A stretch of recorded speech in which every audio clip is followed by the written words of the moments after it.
Hi guys, welcome back to my channel.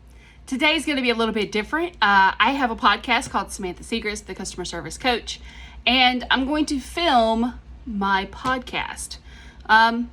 This is kind of a new aspect that I'm going to be bringing to my channel, the business consulting aspect. I hope that I can work with you in the future. If you have any questions, concerns, or things that you'd like to talk about, make sure you leave them in the comments below. Hello, ladies and gentlemen. Welcome back to the Customer Service Coach. My name is Samantha from SamanthaSiegrist.com, also known as the Customer Service Coach. I've been in customer service for 20 years. I've spent a lot of time both on the customer side, the agent side, the management side, and the owner side. In these years, I've spent 10 years of those online. I've written books. I've done podcasts like you're listening to now. I also have a YouTube channel called Samantha Siegrist. And I look forward to working with you. Today, we're going to talk about the idea of being honest with your customers. I was recently very troubled by a client contacted me via my website and consulted me for services. And their entire business layout was faulty. I actually told the customer I couldn't work with them. And I want to tell you what they're doing. So this specific customer was running high-powered ads on social media. And I mean, they were running a ton of ads because I had seen their ads before I heard about the company, before I talked to them. And they came to me and they said, "Why is our customer service so bad?" I did some digging. So what this company was doing is taking orders for a rather cheaply made item at a premium price, of course. But they didn't have this item in hand. They weren't even drop shipping. They were waiting until they had orders in hand, telling customers that shipping would be 10 to 14 days. Then they were placing bulk orders when they had enough, like every 2 or 3 days, for these items from China that were then taking 5 to 6 weeks to come in, and then they would ship them out from their warehouse. They didn't understand why customers were upset. So let's break down where the flaws are in their system. It's super important that in the beginning of a customer's transaction, you set forth an honest expectation of what your company can do. If you're making a custom-made cup, okay, let's just say a red plain plastic cup with the customer's name on it, and you know that you have everything in stock, and it's going to take you about 5 days to complete that order because you have other orders in front of it. Then you put on that order that you should expect shipping within 7 business days. Give yourself a grace period. And then shipping is going to take 2 to 3 days, 5 to 7 days, 10 days, whatever the case may be. But you have to set that honest expectation. The absolute wrong thing to do is lie to your customers right off the bat with an expectation that's really high, knowing that you cannot fulfill it. That is insane. Do not do that. All right. The second thing, in your policies, you have to be reasonable. You have to put your policies out there. What is your return policy? What if the item is made wrong? What if the United States Postal Service or UPS or FedEx or DHL, what if they lose the package? What is your policy? Are you going to replace it? Are you going to file a claim with the shipping carrier and then replace it when the claim is paid? You need to set that out there in front so that customers can see that you know things are going to happen, but you're ready for it. This is an important part of the process. Probably one of the most important things you can do. Customers do go and look for that. They do go and pay attention to your policies.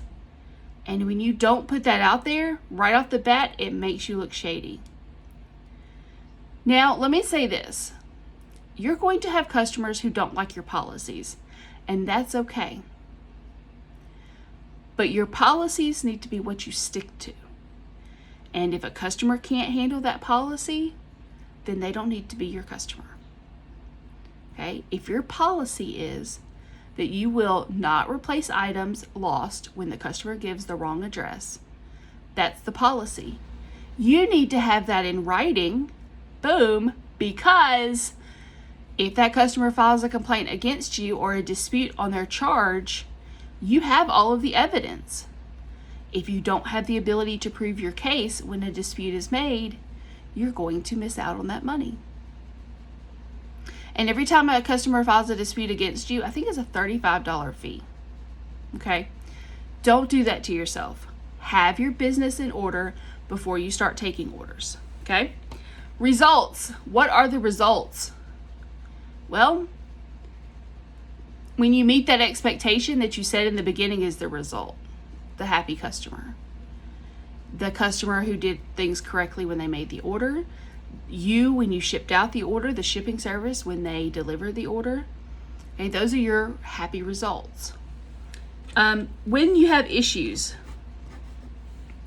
All right, so this company who had contacted me, part of the problem was due to Chinese New Year and then COVID, they were actually really struggling to get stock in, to the point that some of their customers were waiting 12 and 15 weeks for items. Items that these customers were paying $50 for. And when I tell you this was a cheaply made item, that company is making like $48 on a piece on it. Okay? The problem that happened is they chose to not be honest with their customers. And they had thousands of customers get very mad because they lied to their customers. Rather than being honest about the situation and telling them we're struggling because of COVID, they chose to lie, be dishonest, and it backfired on them. By the time they reached out for help, they had 10,000 negative reviews. I'm not so sure there's a great way to come back from that, and I've been doing this for a long time. I don't know how to come back from that. I won't lie and tell you I do. And that's what I told them. You cannot lie to your customers. All right, the follow-up. If you've been lying to your customers, you feel really crappy about doing a follow-up. And that follow-up is asking for a review, and you're asking for problems if you've been lying and you've been caught. And I hate to sound accusatory here, but that's just truly what this was. This customer didn't want help. They wanted help, but they didn't want to hear my answer, because the only thing I told them was, you need to be honest with your customers. That's not what they wanted to hear. They wanted another conniving way, deceitful way to get around this. That's not how it works. But when you want to do a follow-up and you've done things correctly with your company, you're going to get amazing results. When you follow your policies and customers are able to see that, your reviews will go up. And reviews are very important. In today's world, your competition is only a click away. So it's vital that you have good reviews. 90% of customers, according to Forbes, they look for reviews before they purchase an item or buy from a company. I do it. So it's important. It's important that you have those reviews. But if your customers catch you lying, or you've set bad expectations for yourself, you're not going to get the reviews. Now, if you have questions about reviews, I actually have a book that's going to be releasing on August the 8th of 2020. The link to that Amazon ebook will be in the description of this podcast, as well as on my site, SamanthaSegrist.com, and in my YouTube video. Again, Samantha Segrist. That's Segrist, Segrest. All right, guys, it is time for me to go. Until next time, if you have questions, concerns, or things that you'd like to talk about, find me on my YouTube channel. Email me, Samantha@SamanthaSegrist.com. And I can't wait to talk to you. I'm also on Facebook and Instagram and TikTok if you can find me. Bye, guys.